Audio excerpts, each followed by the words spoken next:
السلام عليكم ورحمة الله وبركاته. متابعي قناة قلب التالتة شمال. وسام أبو علي أو المهاجم الجديد للنادي الأهلي وسام أبو علي. الأهلي تقريبا وصل اتفاقات نهائية مع النادي السويدي، واللاعب إن شاء الله في خلال 48 ساعة هيكون موجود في القاهرة لإجراء الفحص الطبي، وبعديها مباشرة هيوقع على العقد لاعب رسمي للنادي الأهلي. إن شاء الله بالتوفيق ليه مع النادي الأهلي.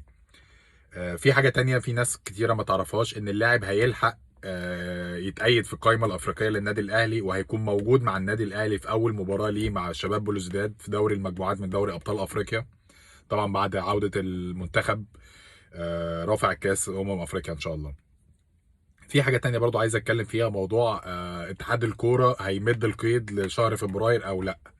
هي حاجة من الاتنين، يا اما اتحاد الكوره واخد القرار قبل يوم 31 ديسمبر ومش ما قالش لحد، يا اما ما خدش القرار قبل 31 ديسمبر، فبالتالي مش هيقدر يمد القيد للفبراير. لان برضو للناس ما تعرفوش ان القرار مد القيد لازم يكون متاخد قبل يوم 31 ديسمبر.